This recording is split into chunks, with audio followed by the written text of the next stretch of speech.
Hello, everyone, and welcome. My name is Sarah Anstein. I'm the Director of Partnership and Outreach here at the One Ohio Recovery Foundation.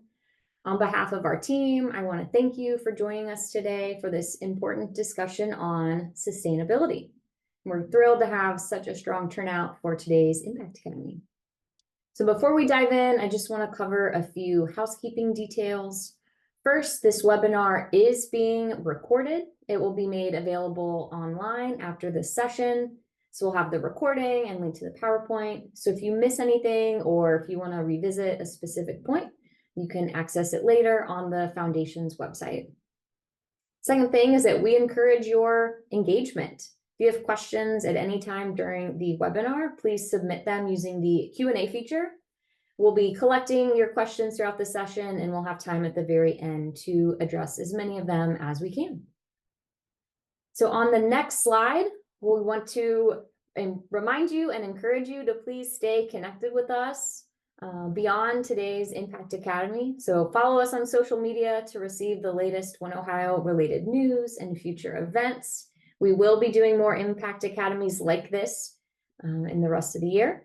And if you have any questions after the webinar, please feel free to reach out to us through our website at oneohiofoundation.com or email us at info@oneohiofoundation.com. So with that, we will get started.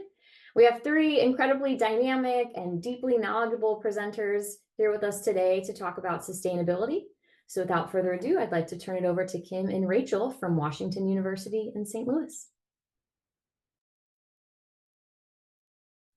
Thanks so much, Sarah. I appreciate the introduction, and I'm really excited to have the opportunity to talk with you today. My name's Kim Pruitt. I manage the sustainability projects at the Center for Public Health System Science. And Rachel Hackett is our project coordinator. She's here with me to speak to you all today as well. I think we can move to the next slide. Great. So I'll actually get started with just some background information about our research center and the work that we do on the next slide. So the Center for Public Health System Science is a research center at Washington University in St. Louis. Our mission at the center is to change systems to create healthier communities through research, evaluation, and translation. And all of our work aims to achieve impact in our communities. Next slide. So our work in sustainability came about through an existing partnership with CDC's Office on Smoking and Health. Almost 20 years ago, funding cuts came through for state tobacco control programs, and states were scrambling to figure out how to sustain their public health programs with much less funding than they had before. I know this all sounds too familiar today, but what CDC came to notice was that some programs were sustaining, even with less funds, while others were really struggling. And it didn't seem to be related to the funding level. Some of the least funded programs were surviving. And so CDC wanted to better understand the factors that contributed to some of the more sustainable programs. And they commissioned our research center to investigate. Our roots really are in tobacco prevention, but the scope of our sustainability work has expanded, and we work with diverse public health, clinical care, and social service programs. Okay, next slide. Now, through that research, we learned that, yes, while funding is important, it's only a small part of a much bigger picture. Next one. In fact, funding is only one piece of this 8-domain program sustainability framework. This framework can help demystify sustainability by identifying 8 organizational and contextual domains that can help build the capacity for maintaining a program. So programs can be proactive about building sustainability by focusing on strengthening these domains. Next slide. We define program sustainability as the ability to maintain programming and its benefits over time. What we focus on improving is the capacity for sustainability. So the process of strengthening the structures and processes that exist within a program to ensure the program can strategically leverage its resources to weather changes in things like funding, leadership, and environmental climate.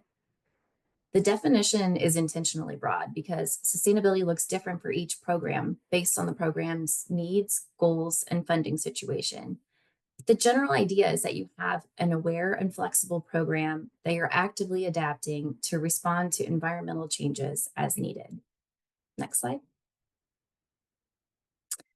And though the framework is just the first piece, we do have a planning process built around the framework to help groups build capacity to sustain their programs. Next slide. The first step of the planning process is building your understanding of the factors that impact sustainability by learning about the domains in the framework. We'll talk more about those domains today. And you can find more information about them on our website, sustaintool.org. Next slide. So the next step is to assess your program's current sustainability capacity using the program sustainability assessment tool. We'll talk more about that today as well. But this assessment is available on the website, and groups can use it with up to 12 program staff and partners to assess the sustainability of any program or practice. Next slide. And research highlights the importance of creating an action plan to move sustainability progress forward. So our final step is to use those assessment results to create and implement a sustainability action plan that'll be focused on increasing your program's capacity to sustain. Next. Okay, now I want to go back to that first step of understanding. We'll talk about our program sustainability framework, starting on the next slide. Okay, so I'll share a little bit about each of those domains. And as I do, I want you to think about how they relate to a program that you are a part of. So ask yourself two questions in particular. How important is this domain to my program? And what power do I have, or does our organization have, to modify or improve capacity in that domain? Next slide. So the first is environmental support, which is the idea that you need to have a supportive internal and external climate for your program. So, do people care about and support your work? Are state policies in line with your efforts? And if not, what can you do to gain that support? Do you have champions for your work internally and at all levels externally? Internally, we're thinking about higher up leadership and staff. Are they aware of what your program is trying to do? Do they make sure that your program is on the agenda at meetings? And are they allocating resources to your program? Externally, this domain focuses on champions and support from your community. Do you have champions that speak up about your work in the community level or even at the state level? Are people supporting your efforts? Next slide. So next we have funding, which can be a challenge for many initiatives. We rely on funding to provide necessary staff, infrastructure, time, resources. But what happens if funding changes? Now, as much as this is in your control, we encourage diversification of funding. So, are there any grants that you could apply for? Could you get an extension on a current grant? Are there federal agencies that are willing to contribute? Are there any partners that might have or know about other funding opportunities? Are there any staff or resources or space that you could share with partners to encourage cost sharing? We would want you to explore the whole spectrum. Oftentimes, the programs that we work with want to focus on funding stability only, but they recognize that just going out and seeking funds doesn't always get them too far. So we do really encourage groups to think about the steps that they can take in some of these other domains that we're talking about today that are going to maximize the likelihood of obtaining funding down the road. Next slide. Now, partnerships play a key role in growing the overall reach and impact of a program. Partners can be very informal, touch base as needed relationships, or more formal contractual collaborations. We recommend taking advantage of local complementary programs. Learning from each other and working together can generate new ideas, provide opportunities to share resources, and maybe even reduce costs. Next slide. So, organizational capacity is our next domain, and that refers to having the internal resources to effectively manage your program to reach its goals. You might have a lot of different initiatives or programs happening at one time, and you will need to consider whether you have the resources to carry them all out, and if you'll continue to have the resources to carry them out if funding changes. If not, what changes do you need to make to ensure that you can continue your work? Is leadership supportive? Do you have enough staff to carry out program goals? Do you have a communication system in place that allows the entire organization to know about your successes as well as your challenges? Working in this domain might look like reviewing your current resources and staff's expertise, maybe redefining roles within your efforts or developing shared expenses or shared resources with other efforts. Maybe it's even realizing that you don't have a strong team in place for internal communications or for evaluation, and you want to work towards expanding some of those efforts. Next slide. The fifth domain is program evaluation. So, the process of systematically and objectively assessing your program's strengths and weaknesses to inform program planning. Evaluation provides you with the data to talk about the success of your program and really show that your program is making an impact. You want to make sure that you're evaluating both short and long term successes and really capturing the impact of the work that you're doing in an intentional way. Conducting program evaluation is also important to be able to share with the community and with your partners to get people interested in and invested in the work that you're doing. They need to see that you're making a difference in the community. Next slide. The counterpart to program evaluation is program adaptation, which involves taking action to continuously improve your program activities to ensure their ongoing relevance and effectiveness. There are two components we focus on here: quality improvement and adapting to external forces. For quality improvement, are you responding to your evaluation results and making changes as needed? And with external forces, are you adapting to environmental changes like political leadership or partnership turnover? And are you up to date on any new science, evidence based interventions, and best practices? Here, we really emphasize having flexible and evolving programs and projects. We never advocate for sustaining everything exactly as it is now, but adapting to the needs of your program and any challenges that come up. Next. Next is communications. Do people know what you do? And do they care what you do? And would they care if your program went away? For this domain, it's really important to think about communications both internally and externally. Internal communications can be essential for securing resources, staff, and time within your organization. Leadership needs to know what your program is up to, how it's impacting the community, and how it's reaching the organization's goals. For external communications, sharing information with stakeholders, partners, and the public can go a long way towards securing funding, partnerships, and overall support. Next. So this is our last domain, strategic planning, which involves using structured processes to guide your program's direction, goals, and strategies. Without a strategic direction toward long-term goals, programs can sometimes find themselves just reacting to day-to-day demands, environmental pressures, and funding opportunities, instead of moving forward strategically toward a well-detailed objective. Next slide. So in our model, sustainability is really about getting beyond focusing only on funding. It's about using the procedures that you have in place to strengthen your program's infrastructure so that you are prepared to deal with challenges that come your way. All of the domains that we talked about are interconnected. That means working to improve in one domain should have a spillover effect and improve in other domains as well.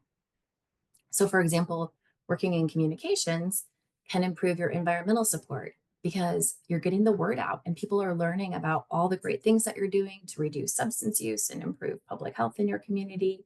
And now they want to support your efforts, which could impact your funding. And there's all kinds of connections like this. It's really up to you to think about what domain you might want to focus your efforts on to get the most impact for your program. And I'm going to pass things over to Rachel, and she'll talk more about the assessment tool that came from this framework and the planning beyond. Rachel. Yeah, thanks, Kim. So next slide. Yeah, so as Kim mentioned, our center developed an assessment tool from the framework that Kim just outlined. That's the Program Sustainability Assessment Tool, or PSAT, as we call it. Next slide. In 2014, we developed a website to make the PSAT and sustainability planning resources available to the public. Next slide. Since launching the website, it has been used in all 50 states and internationally. The assessment tool has been completed over 13,000 times by a variety of programs. Next slide. And the assessment is user-friendly. It only takes about 10 minutes to complete. You answer questions addressing each of the sustainability domains that Kim just described for you. And you choose a number that best aligns with each statement about your program on a 1 to 7 scale. You can choose to assess the program as an individual or as a group. And we do encourage group assessments whenever possible. It is ideal to have people from multiple levels within the organization or program, and sometimes even external partners complete the assessment. Getting multiple perspectives ultimately provides the program with a more clear picture of its sustainability capacity. And it's a great way to lead a sustainability discussion that can inform program planning. Next slide. And when you complete the assessment, you receive an individual results report. And for a group assessment, there is also a group report, which with everyone's combined scores. The reports show both the average score and the range of scores for each domain. And we really do emphasize that it is okay to have low scores. It does not mean something is unsustainable. The scores are just a way for you to conceptualize your program across the domains relative to each other. So you can start thinking about where you want to focus your efforts as you work to increase your sustainability capacity. Next slide. And you can use the results to reflect on your program and sustainability in new ways. But groups will also often use the report to facilitate a team discussion that can then inform program planning. And when we work with groups, we help them to develop a sustainability plan like the one pictured here. But that is, of course, just one approach. Next slide. While sustainability planning does not have to look the same for every group, we do recommend several key components for your sustainability plan. We encourage groups to choose a sustainability domain to focus on. That could be partnerships, communications, or any of the domains that Kim outlined for us earlier. This focus then guides the development of a SMART objective, which you probably know is a specific, measurable, attainable, relevant, and time-specific objective. Your SMART objective guides your plan development and helps to make the plan actionable. So you can then break it down further into steps that are specific actions you will take to reach your objective. And for each step, we also recommend including who is responsible, any resources needed for the step, how you will know when you have succeeded, and a due date. Next slide. We also have some key takeaways from our experiences working with different groups on sustainability planning. Again, we recommend choosing one domain where you can actually make a difference to focus on first. We also recommend making it a team effort that involves partners when you can or when it makes sense from the beginning and throughout, as this increases buy-in and can streamline the effort and resources. but this also requires communication. You should think about what communication channels work best for your team and how you might maintain consistent contact. This can also help with accountability. It may be helpful to plan regular meetings or check-ins on progress. Some programs have also found it useful to align their sustainability plan with other program plans and activities such as strategic planning. It is also important to be realistic about available resources and what you are trying to accomplish. Seeing progress can really help keep momentum going, but it is also important to note that everything may not go according to plan, of course. That's why it's essential to monitor progress and revise the plan in response to changes in staff, funding, or the environment. We also recommend reassessing your sustainability capacity about once a year or on a timeline that works for you to understand program progress and changes. Next slide. So we have been focused on the program sustainability framework and tool, but I just want to quickly introduce our other tool in case it could be useful for you. While we were initially using the PSAT to work with clinical programs, in addition to public health and social service programs, we received feedback that some of the PSAT language that is common in public health did not translate well to clinical care. So in response, we used the PSAT as a template to create a clinical sustainability framework and tool focused on the specific challenges of sustaining evidence-based practices in clinical settings.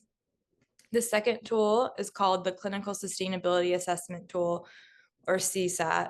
So if you visit our website, you will see that there are two tools that you can choose from depending on your needs. And both the PSAT and CSAT were made, next slide. Both the PSAT and CSAT were made to be useful for assessing a broad range of programs or practices. So we recognize that some groups may have more specific needs, and the tools have been modified in several ways over the years.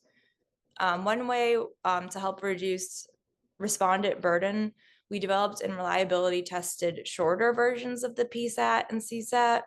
The tools have also been translated into other languages to expand their reach.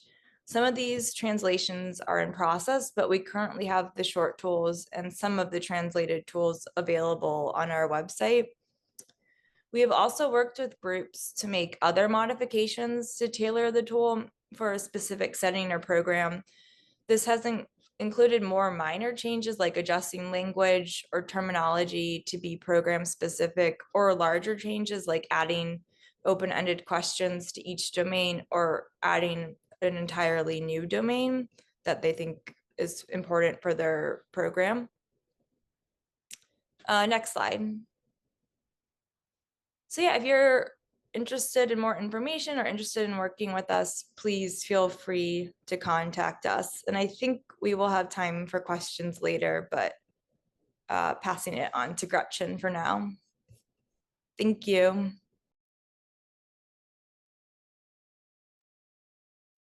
Well, good afternoon, everyone. I want to thank Rachel and Kim for their presentation. I've had the pleasure of working with them and using the PSAT for many, many years now. And they've been wonderful partners to me and the organizations that I have worked with who've used the tool. I also want to thank the One Ohio Recovery Foundation team for giving us the opportunity to share this information with all of you and hosting this event. I'm going to share my experience in directly using the tool with different organizations across Ohio over the last, I think it's been 8 years already that I've put this in place. So next slide, please. So my experience with sustainability planning has included using it in a couple of different ways. So I've incorporated it when I'm doing evaluation methodologies on projects because, as Rachel and Kim were sharing, it allows you to begin to think very comprehensively about what you are doing. And when we think about things like implementation science, or we're thinking about descriptive research, we're doing our very best to try and understand all of the moving pieces. And the PSAT in particular was able to help me think through all of those moving pieces. But also, I use it as a part of strategic planning, which is interesting, right? Because one of the 8 domains is strategic planning. So you might be thinking, well, wait a minute, how does that work? Years ago, when I started doing strategic planning, it dawned on me that normally, if you've ever participated in strategic planning, you will know that it's very future focused, right? And people get excited thinking about all that they might be able to achieve in the future, lots of big hopes and dreams. And it dawned on me that sometimes when we have those future focused discussions, we forget to think about the foundation on which we stand. And the sustainability domains really remind us of the core features of our program that need to be in place and throughout our organizations in order for us to have stable ground to go after some of these future focused initiatives. And so in my own practice, it's my 26th year in the field, and so I've been using this for a long time, but in my own practice, I have found this to be incredibly helpful for me in multiple ways. Next slide. So what's interesting is that when we are often asked to think about sustainability, it is almost entirely focused on funding. And funding is incredibly important. And I have a light bulb on my slide because I always think, well, funding is what allows me to turn the lights on, right? But when we only think about funding, we become short-sighted in terms of really conceptualizing everything that we're going to need in order to carry forward the infrastructure that we've built to often run our programs and run our organizations. And what we learn through the use of an instrument like this is that what sustains a program really goes beyond funding. And we learn, very importantly, that funding is often affected by other factors. So we can't separate these things from one another. We really have to think about them cohesively. So for a long time in my career, I was a grant writer. That's what I cut my teeth learning how to do in this field because we were trying, like everyone else, to build a program. And there was sometimes a question on a grant application that went something like this: how will you sustain your program after the grant funding ends? And the first time I saw that, I thought, is this a trick question? Because I think there's only one answer: find another grant, right? I don't know what they want from me here. And so I really struggled for a long time to figure out how do I answer this in a way that doesn't just sound like me saying, find another grant. And then right around the time when they launched their website, I think Kim or Rachel, you said it was like 2013. I was collaborating with someone who had graduated from WashU and knew that this had launched and said, hey, take a look at this because I think this could really help us with some of the work that we're doing. And just like the light bulb on this slide, that's what the inside of my brain felt like. It was an awakening for me of, oh, I have never seen anyone describe sustainability with all of these different domains. And when you take the assessment, there are multiple questions inside of each domain. So it really gets you thinking about each little moving piece and part that add up to be something rather significant. And so then I suddenly realized I could answer that question about sustainability on a grant application much easier, but also I felt like I could begin thinking about sustainability, not from a place of panic, which is how I had thought about it before, to a place of really saying to myself proactively and to the people that I work with, what can we start putting in place to strengthen all 8 domains? Because ultimately, like I just shared, it is tied into how we then seek and secure funds for the future. Go ahead, next slide. Now, the first time I shared the assessment with someone who wasn't me, I had another kind of light bulb moment. And that's, for me, was we don't know what we don't know. So taking the assessment ends up being very educational and insightful for whomever participates. I get the same reaction every time I administer it. And it goes like this: I had no idea.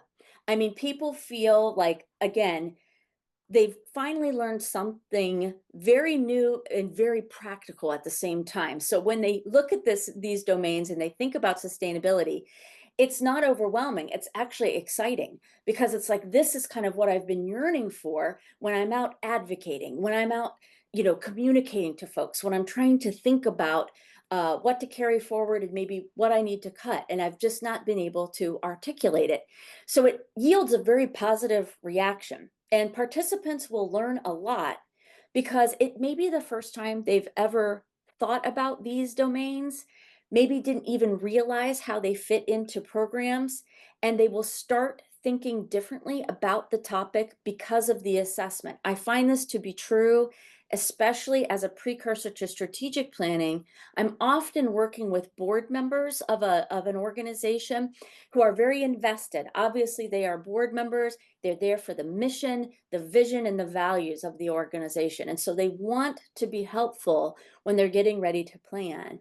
But oftentimes with board members, this is not their day-to-day work. So for those of us who've worked in behavioral health, for an example, our boards and our nonprofits, maybe folks who work in the banking industry, or or maybe they are teachers, maybe they are real estate agents, right? So they have very different worlds than we have. And so sometimes when they read through these domains and they take this assessment, they start having all of these aha moments that help them understand, as board members, the work of the organization in a very different way. Executive directors will tell me that after we do this assessment, board members are asking them more informed questions than they did in the past. And not in ways that are difficult to answer. They're much more insightful because they feel engaged in the work in a different way. So they can say things like, I really was thinking about this concept of environmental support. And I'm realizing when I'm out in the community, I could be having conversations as a board member in a different way to try and go out and cultivate those champions. And when you hear that from an executive director, it's like getting a glass of water in the desert, right? Like, my board members are getting it. We've been encouraging them to go out and do as much as they can to make positive connections for us in the community, but they haven't exactly known what that looks or feels like. And so this assessment ends up being just as much of a teaching tool as it does a planning tool. And it can really change the entire kind of spirit or culture, if you will, of your leadership. And in my mind, leadership is not just our managers, our directors, our folks in executive level C-suite positions, but if you're in a nonprofit, it is also your board of directors. And thinking about engaging them and making them feel like they get it in a very deep way around the work that we're doing changes things. Go ahead to the next slide.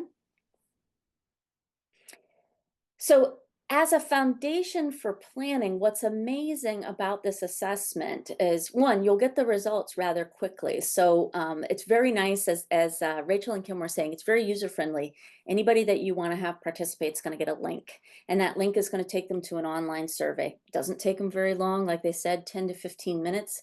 And then within a couple of business days, you will get a aggregated report, so a summary report. And you can begin using those results immediately to help your organization to begin thinking about how we strengthen the program for the future. So it will give you these quick insights around, yep, very validating. I thought that might be the one domain that we scored the lowest on, or wow, it's really amazing to see how everybody is feeling about this particular domain. And so right away, you can make it actionable. But what's also really cool, and this has been happening for organizations that have brought me back to do their strategic plan more than once, they will now say, and we're going to do the PSAT again, right? Because we want to see how our scores have changed. people get very excited about the idea that they could repeat this assessment annually or every 2 years to see what has changed, and they start using it as an evaluative tool or as part of their CQI process. As Kim was sharing, continuous quality improvement is such a valuable strategy to employ in any organization because we need it. We need it to help us always be getting a little bit better than we were the day before. But it also gives us insights into things that we can change quickly, again, when we activate CQI.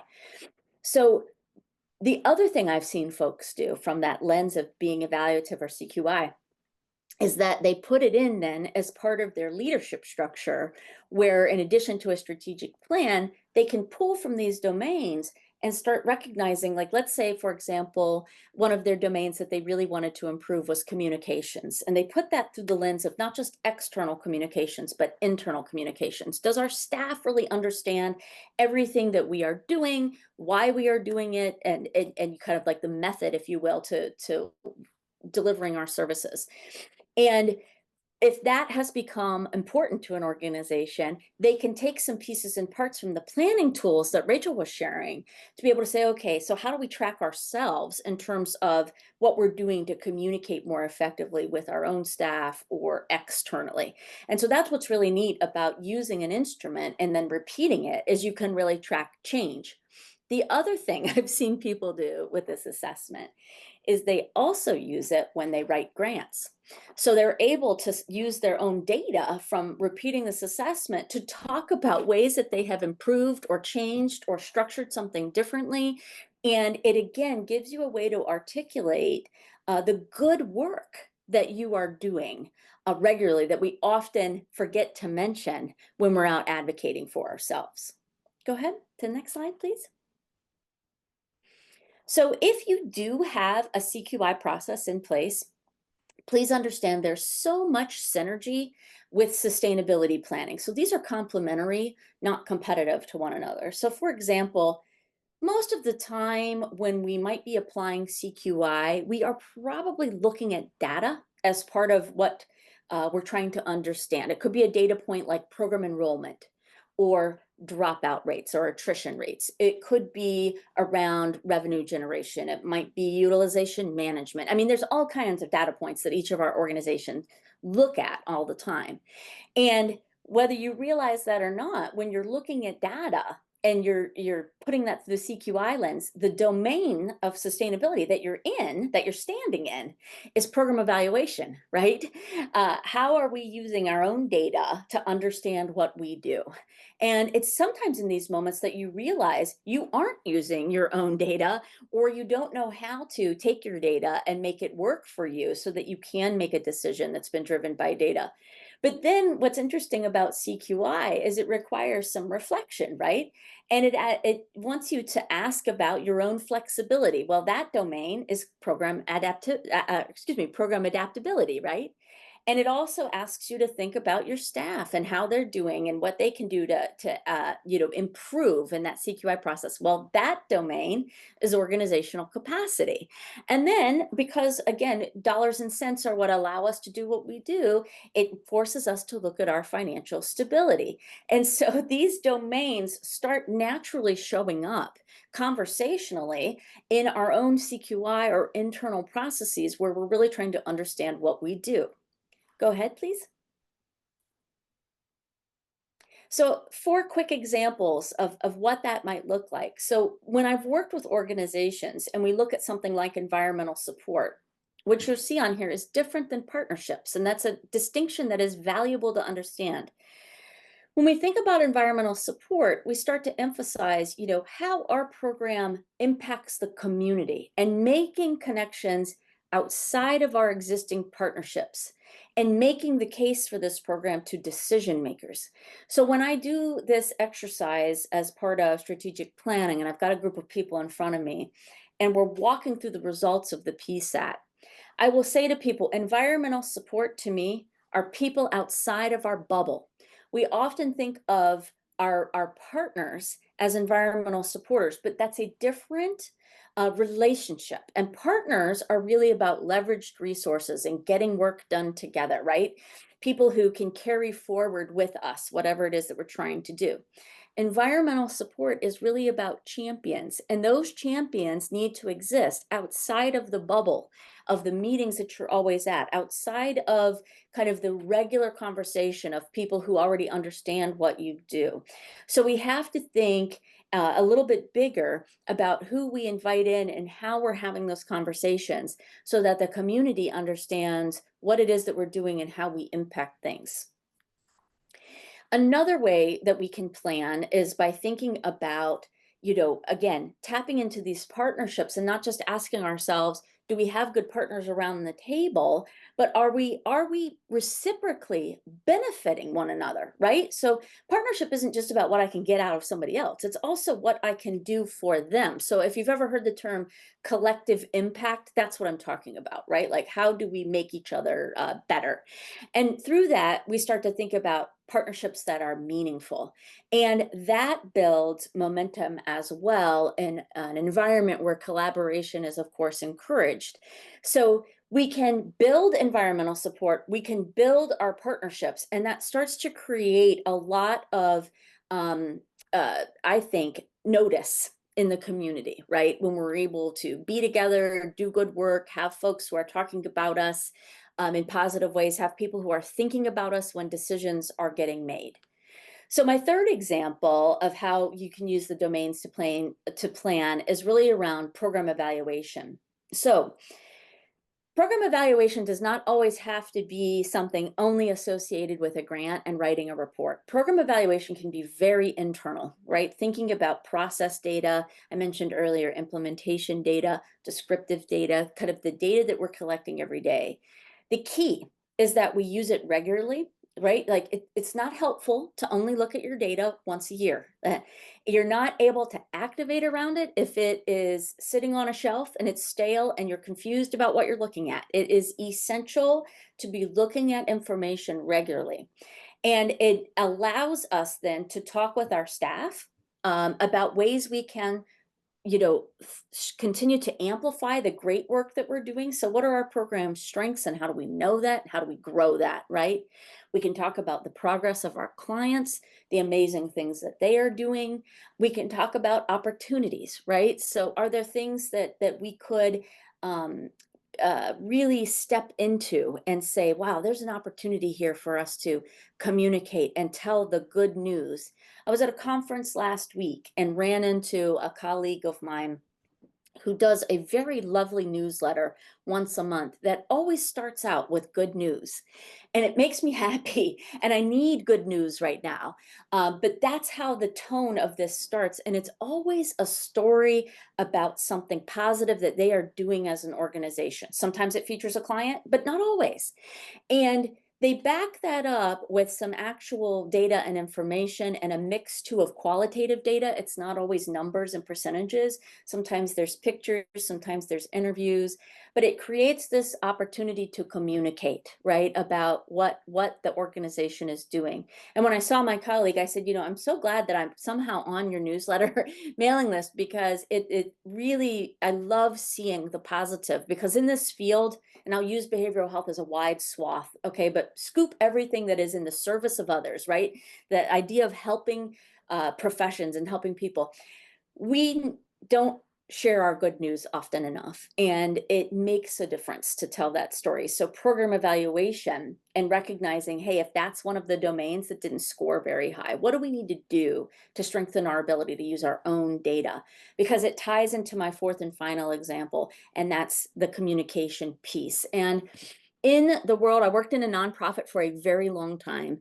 And most of the time I felt like we had 3 nickels, a paperclip, and a button, right? And we were trying to make our budgets work with those materials. And many times then that meant we felt like we didn't have the space to communicate. And that's just not true. We can tell our stories now in many ways that are not expensive, right? So some of you probably have social media, you use it to make a post. You have an online newsletter, right? You might have a space for, I'm going to sound like an old person, but I'm going to call it a blog on your website. You might actually send something out in the mail, like an annual report or a letter to people. There are multiple ways that we can create and share components of our story. We forget sometimes too that we can write press releases. They're kind of a formulary for how to write that, and sometimes media picks it up, sometimes they don't. But getting in the habit of thinking, well, let me tell the local media this is good news, is another way that we tell. We also can communicate when given the opportunity to present at a conference, right? Or a workshop where, again, we can be using our data to tell our story, telling the good news, but there's all these different ways to begin to, really spread and share our knowledge with one another. And these things, again, all tie back sometimes to how we secure funds. And one of the things that I will remember from early in my career is the importance of these 4 domains. Having a champion that exists, having someone who wants to partner with you. Because I had a mentor say to me once, Gretchen, if you're not at the table, you might be on the table and we are cutting you up for dinner. And I know that that might sound gruesome, but the point of it was that sometimes we think that other people are going to remember our organization and what it does. And that might not always be the case. So we want to have good partners and good environmental supporters at the table in the moments when we're not there, when something important is being decided. So for example, let's say an entity is going after a fairly large amount of funding, and it's going to require multiple partnerships in order to really, get it to the place where it could get funded. And what you're hoping is, if you're not present in that conversation, somebody says, oh, you know who we should include? Organization ABC. They do this kind of work. Let me reach out.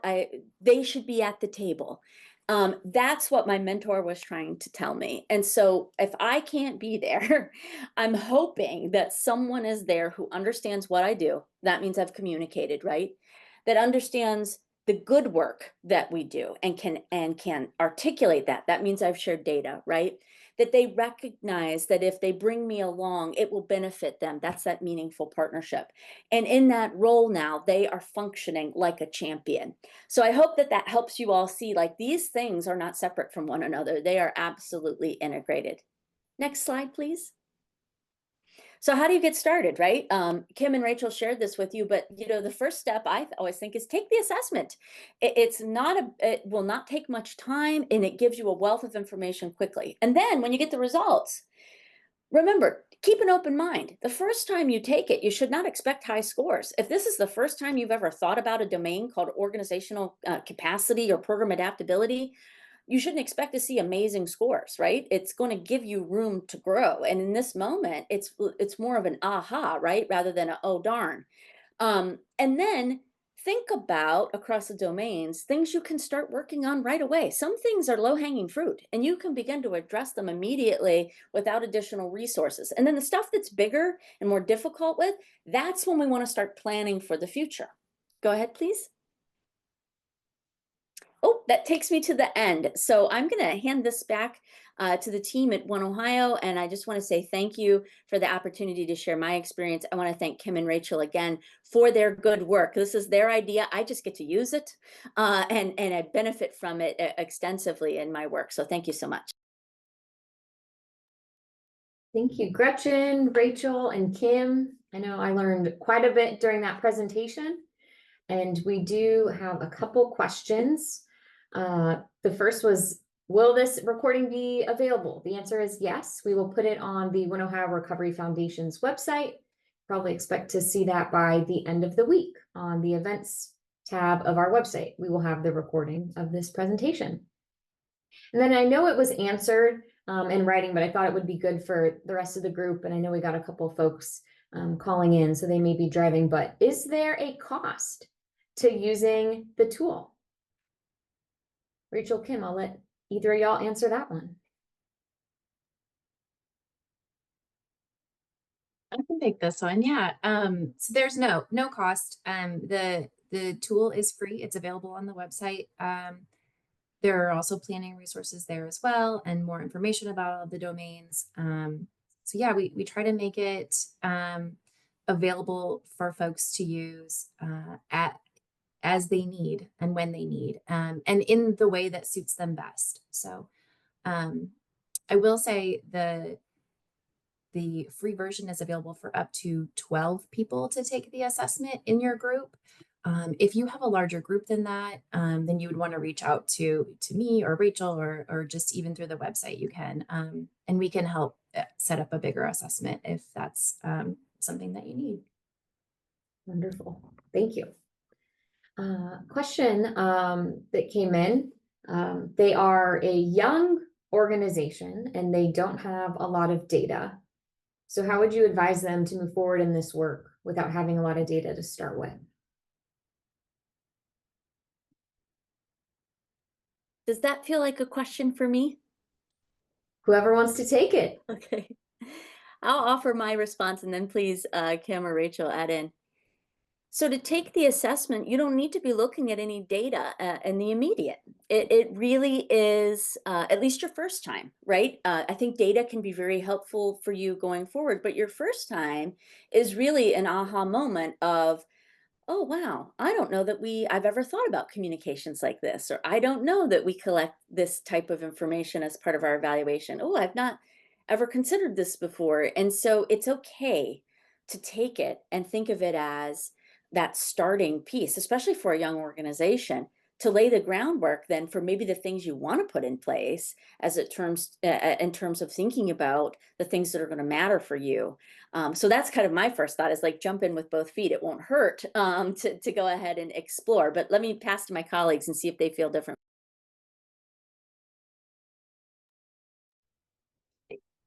Yeah, Rachel, you Oh, can no, feel free to I answer. mean, I think we're probably thinking the same thing, that I assume we both agree with Gretchen that you certainly don't need any data to complete this assessment. In fact, we think it's great to start thinking about sustainability early on, as soon as you can, really. So I think it would be great to start even as a young program. Great answers. So Kim, Rachel, well, I guess also maybe Gretchen too, since you've done it.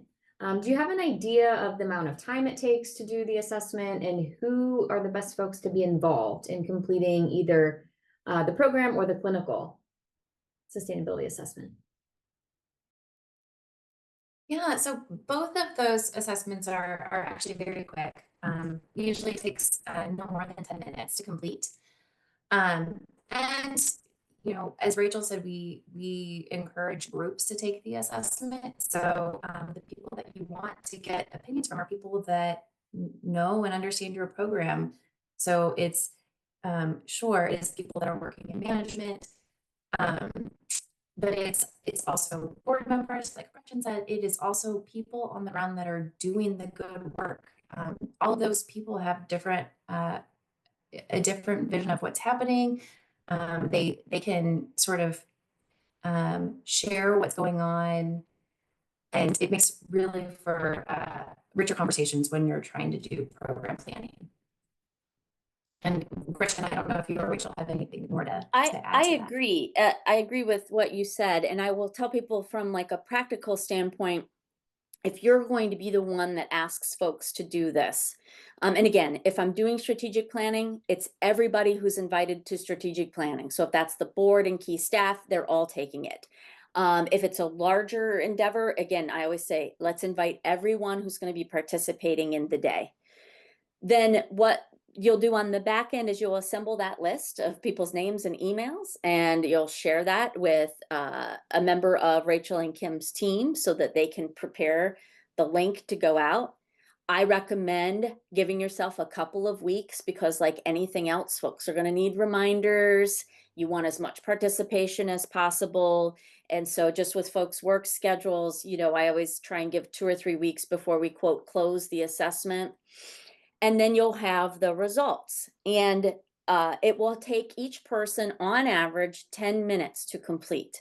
But then when you get ready to walk through the assessment together, I give myself a full hour to do that with the group, because I walk through each domain and we talk about what surprised us, perhaps places where we had very different answers from one another. It's always amazing, like on the Likert scale of 1 to 7, there's somebody in the room that said this was amazing, right? Implemented to its fullest extent. And there's someone who's like, we don't ever do this. And they're sitting with each other, right? So we talk about how we could have such different perspectives. And then we do some idea generation around that about, well, what could we do to grow in this area? What's kind of that low hanging fruit that we could take on? What's something that we maybe want to put a pin in because it's going to require deeper conversation. So, all in then, it's like 2 hours of your time getting it set up, making sure people have got it done. And then you look at it and you prepare then the conversation. Another question for the group, whoever wants to take this one. It's called the PSAT, Program Sustainability Assessment Tool. So should we use it with just one program within an organization, or could we apply it organization-wide? I was going to say, I've used it for organizations, and there's a version of that, having worked with Kim and Rachel, because I had that same thing. I was like, I want people to think about their whole organization, but the word program might confuse them. So I think, Rachel, you had unmuted, or Kim had unmuted. Please go ahead. Yeah, no, I did unmute to say yes, of course. And Gretchen, I was going to mention that as well. Rachel spoke about how we've tailored the tool for different groups and things like that. And it's because, yeah, like we make the tool available so that it can be used by a really broad audience for all kinds of different programs. And I think it certainly could be used for a specific piece of a program, for one program, or even at the level of an organization. And the only thing that you have to do is be really specific about what it is you're assessing. So make sure that everyone that is on the team that is taking the assessment knows, when I see the word program, this is what I'm talking about. And like Gretchen said, if it's easier to sub in the word organization, that's probably what you should do. Yeah. Yeah, I love how much you can kind of customize this depending on what program you want and how you define that. So great point about being very clear. Another question that came in for the group. So how would you see this tool being utilized for a mental health board that writes grants to provide to other agencies? So I don't want to mischaracterize your work, Scott, but they pass through funds. They get the grant and then disperse it from there. So how would you think about program sustainability in that instance? I mean, I think there's a couple of ways. So again, sustainability is really big picture, right? And only one of the domains is about dollars. And when we think about public facing entities, there is so much that you're doing to leverage champions, right? And environmental supporters on behalf of your whole jurisdiction and all the organizations that you are funding and the good work that's happening. Lots of times, depending on where you are, you might also be trying to campaign, and you may have a levy that you're trying to pass, right? And it helps you begin to think about communications and how you're telling the story on behalf of the work happening in your jurisdiction. You're thinking about the data that you have available to you about the people who've been served, about the work that's been done. And that, again, is one of the domains. You're thinking about all the partnerships that you help fund and how they are leveraging resources and building that collective impact. You're thinking about things like workforce challenges and how that's impacting the people that you, again, the organizations that you fund, and helping them through those more difficult moments. So as a board itself, I think it could strengthen how you operate, but then it can also turn into an educational tool for each of your partners that you're funding. Again, this is so much of an awareness raiser for folks that it's a wonderful opportunity to help the organizations that you're funding begin to think about these things as well. Because if you're asking them, hey, how are you going to sustain your services? And they don't have an answer, they were like me the first time I saw that question, I don't know, ask you for more money, right? It starts to empower them to begin thinking about what they do differently. It will also maybe change how they explain back to you the good work that they've been doing. They might write a higher quality report, or they might do something that, again, allows them to tell their story to you differently, that ends up being very meaningful for your own internal evaluation as a larger organization. So I see all kinds of possibilities. That was great, Gretchen. You were on a roll there. Those are some really, yeah, I love that. Gave me some good ideas too for my work. So love it. Another question that came in, do you recommend using the PSAT for strategic planning that's going to span a 5-year period of time? It's kind of taking a longer look. Yeah, so I think it is very hard to write plans for 5 years right now. Things change so fast anymore that it is hard for me to conceptualize 5 years and feeling like I really knew what was going to happen. So that's my first kind of pin is I don't know about a 5-year plan anymore. I think 3 years is more reasonable. We can get a lot done, but it also allows us to be inside of a rapidly changing landscape.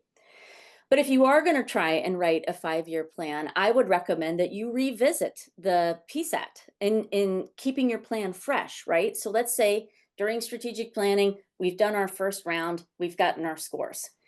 And then it's a year later, we're checking in with our strategic plan. What have we accomplished? What are some things that maybe are straggling? What do we want to change? Perfect time to maybe reassess.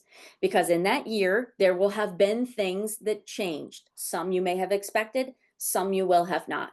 And your scores then may reflect that change. It may cause you to go back and look at your North Star and your objectives and the tasks and all the things you put in there and say, you know what? That felt very important a year ago.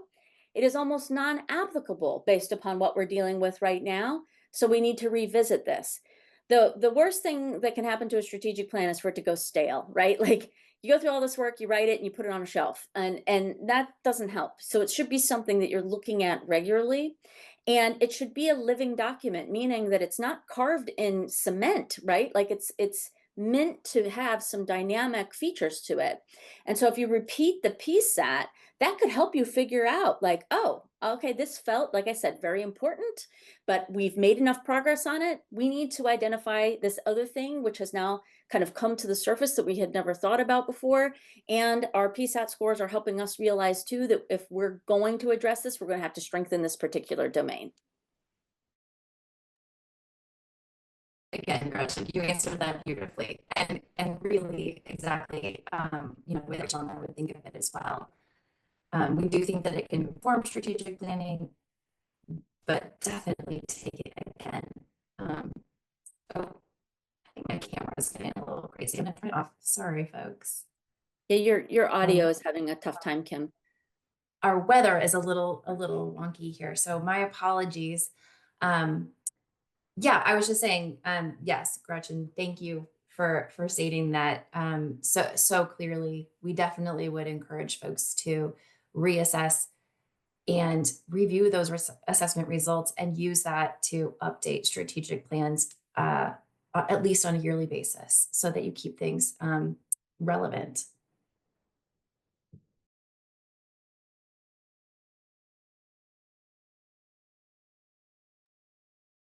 All right.